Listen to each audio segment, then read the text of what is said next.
Is there any regret in giving up the gun that were being locked in your yard back in Jamaica? No, not really. There wouldn't be any regret because she was protecting her family. She has kids in and out of the house where the firearms were being kept. So it was in order to protect her family. Life of an immigrant. You have to smart, you have to militant. On April 1, a United States immigration court judge in Miami, Florida, wished a Jamaican family the best of luck in their efforts to get asylum, several years after entering the US illegally in a fight for their lives from Jamaica. Their problems stemmed from handing over illegal guns, allegedly belonging to gangsters, to Jamaican law enforcement. The weapons were being stored in their yard.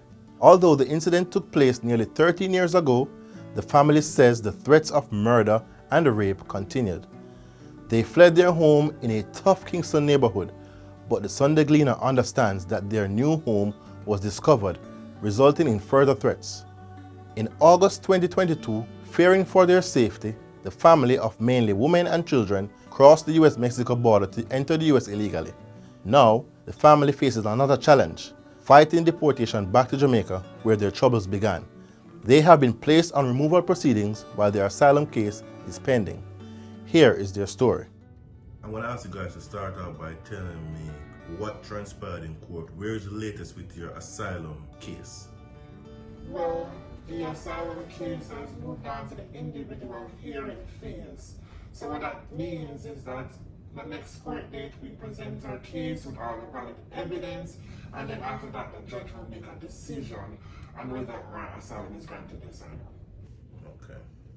So we understand that we are in this situation based on the fact that some guns were turned over to the local police in Jamaica. Mm-hmm. That's how we got here. Right. Is there any regret in giving up the gun that were being locked in your yard back in Jamaica? No, not really. I mean, there wouldn't be any regret because she was protecting her family.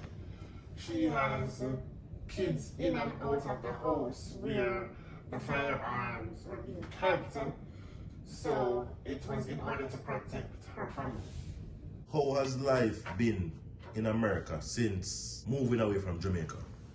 Well, it's like a roller coaster thing, but of course, rather than that, it's been an adjustment, you know. It's taken them some time to adjust to their new surroundings and the fact that they can't move as freely as they would want to, especially under this new Trump government. What goes through your mind when you think of being deported, being sent back to Jamaica?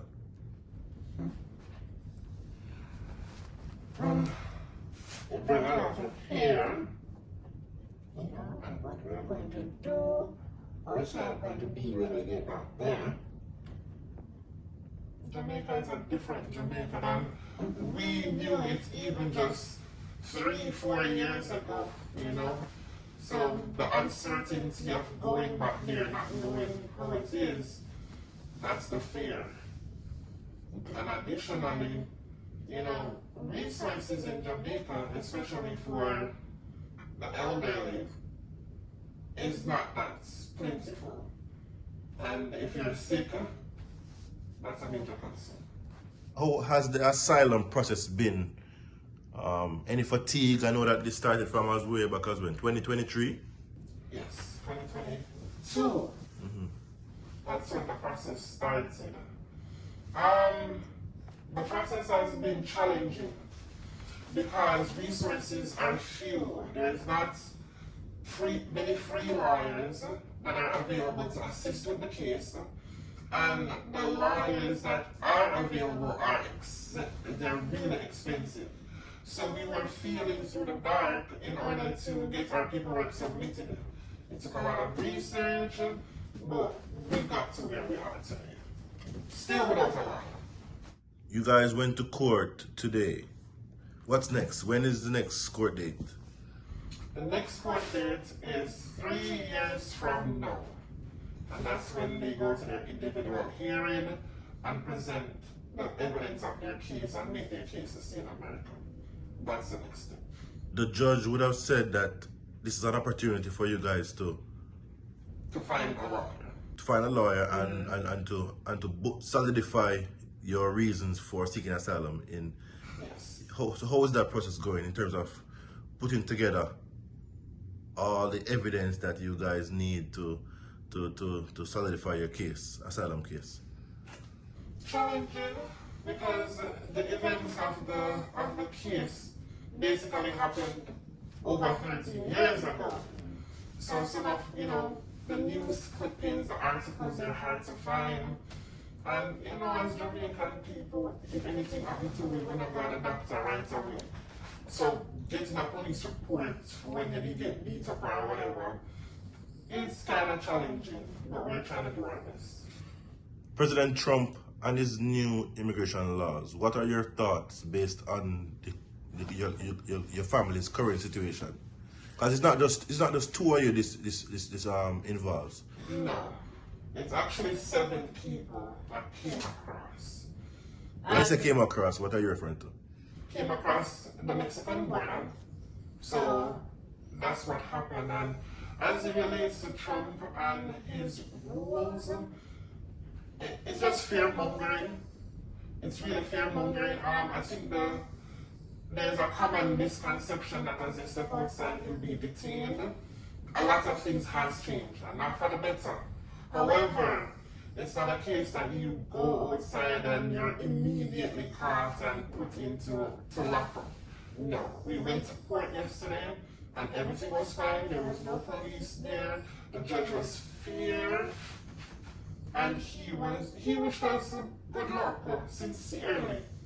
So I'm also appreciative of the judge that we have. Trump can make the rules, but at the end of the day, the judge is the one that has the final decision. And that's that. Are you employed in America? No, I'm not. Okay. Are you looking for employment? Not right now. Okay. Any advice for anyone who thinks of helping the police to rid the streets of illegal guns in Jamaica? Any advice for them? That's what you did basically. You helped to rid the streets of. Anyone who can do it, go ahead and do it. It's for the better. You're protecting yourself and your offsprings. Any member of your family has been killed, or since you assisted the police with recovering those firearms, any member of your family has been killed? Yes. Okay. One of my cousins, her nephew, he was gunned down. Okay. Yes. We have continuously been getting threats, and that's the reason why we left. You came here illegally, as I said earlier. Yeah. How many of you from your family, and what was it like going through that US-Mexico border? Remind me of, you're an elderly woman, and you made that trek from Jamaica because of safety and fear. Well, part of our scheme, right? And it wasn't easy, but we had to do it because we're trying to save our lives. So we had to do it. Was everybody okay coming across? I understand that children as young as maybe 2-3 year old was involved in that trek. Well, actually, I'm the 1 year old when that child made the trip come over here. But it was hard. One of our family members actually fell from the wall while coming down and hurt her leg. So there, it was hard. Coming through the desert, as they explained it to me, it was hot, it was musky, they have to run, hide from the police, slide down hills, and then climb this fence. So it wasn't an easy journey. And again, it is costly. Each family member, it took them almost $1 million to make this trip. The border has been closed somewhat.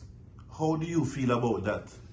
Having come through yourself as an illegal port of entry, and now it is closed from others coming over. When I say closed, I mean the numbers have decreased drastically since Donald Trump has taken office. How do you feel about that?